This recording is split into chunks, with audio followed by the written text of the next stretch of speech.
Selamat sejahtera semua anak-anak pelajar sekalian. Apa khabar? Cikgu harap semua sihat. Okey. Hari ini 23 Oktober, cikgu bawakan perbincangan tentang kesilapan yang berlaku dalam menjawab soalan morfologi. Okey. Hashtag mari belajar dengan GC anda, Cikgu Rahmah binti Muhammad Desa. Okey. Apabila menjawab soalan morfologi, apabila yang selalu dilakukan, kesalahan yang selalu dilakukan oleh murid ialah tidak menyenarai kata. Maksudnya apabila ada soalan tu diminta menyenaraikan, contohnya 3 kata adjektif. Okey. Kamu pun dah pilih dah elok lah kata adjektif tu, iaitu pilih pandai, cerdik, apa tu tinggi contohnya. Tetapi apabila kamu dapat je perkataan tu kamu rasa senang, kemudian apabila nak bina ayat kamu lupa senaraikan, kamu terus bina ayat.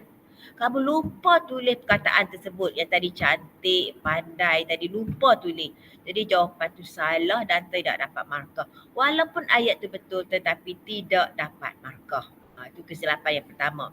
Yang kedua, apabila dimintakan senaraikan kata maksudnya menunjukkan satu kata aja, contohnya pandai. Tetapi kamu pergi tulis pula pandai sekali. Ada perkataan sekali pula pergi tulis juga. Jadi salah juga, tidak dapat jawapan. Yang ketiga, pilih jawapan yang salah. Kalau pilih jawapan yang salah, bina ayat pun salah, maksudnya jawapan tu salah lah. Minta pandai, kamu tulis. Minta kata adjektif, kamu tulis kata kerja. Ataupun kamu tulis kata nama. Ataupun kamu tulis kata hubung. Jadi memang salah lah. Okey. Ayat tidak matang. Ayat tidak matang maksudnya jawab ni macam tidak lengkap lah. Tidak lengkap. Contohnya, ayat pun mesti ada subjek predikat ke, kamu tulis je.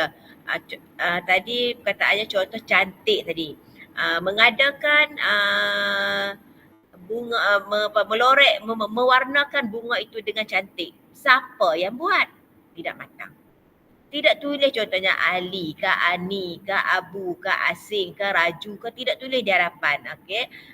Bagi lengkap lah, kata Ani mewarnakan gambar itu dengan cantik. Baru betul cantik. Tetapi tidak mewarnakan gambar itu dengan cantik. Siapa? Tidak ada subjek. Jadi ayat itu tidak matang. Okey, berlakukan kesalahan bahasa. Okey, sekiranya berlaku kesalahan bahasa, yang ni semua nanti titik tak betul, tanda baca tak betul, tanda soal ke, tanda seru ke, tanda seruan ke, semua tiada.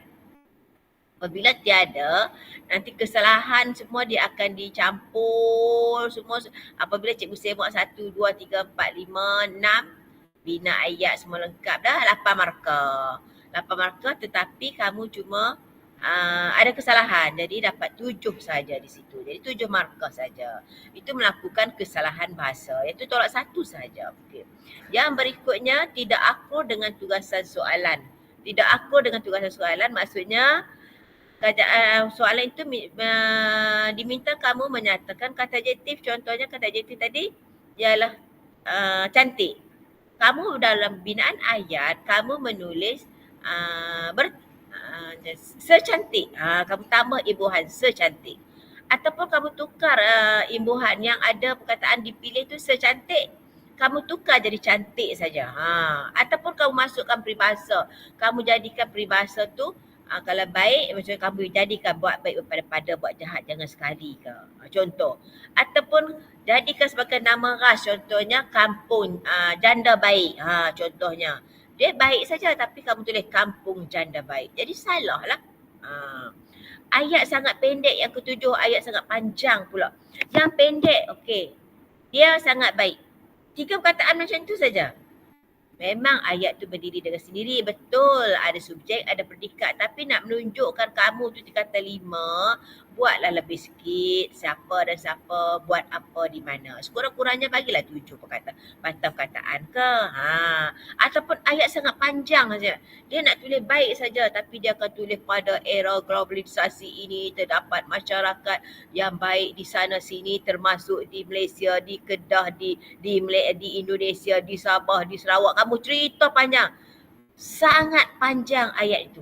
Tapi memanglah dia guna baik, tetapi takut apabila buat panjang macam tu nanti terdapat kesalahan bahasa, jadi tolak markah pula 1 nanti. Okey, silap juga. Yang ke-8, menulis 2 ayat untuk 1 kata yang dipilih. Okey, pilih 1 saja tadi baik.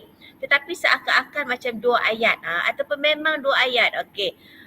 Contohnya baik. Okey. Ayah dan ibu sangat baik. Baik, okey. Titik. Mereka, sambung lagi. Mereka melakukan kebaikan di mana-mana sahaja. Di mana-mana sahaja. 2 ayat. Satu ayat baik, satu ayat kebaikan. Jadi berlaku 2 ayat di situ. Jadi akan dikira salah. Mana? Dan yang terakhir, ayat tidak bermaksud pada kata yang dipilih. Pilih baik, betul dah. Pilih cantik, sudah cantik, betul dah. Tetapi apabila buat ayat, okey, saya tidak tahu membuat ayat dengan perkataan baik. Hantar kat cikgu macam tu.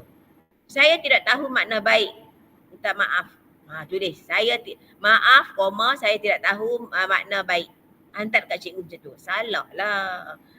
Masih berlaku. Jadi jangan buat kesalahan tersebut supaya soalan 1 biasanya 6 atau 8 markah tu boleh dapat dengan mudah. Okey, selamat belajar. Teruskan belajar sehingga berjaya. Sekian, terima kasih. Jumpa lagi.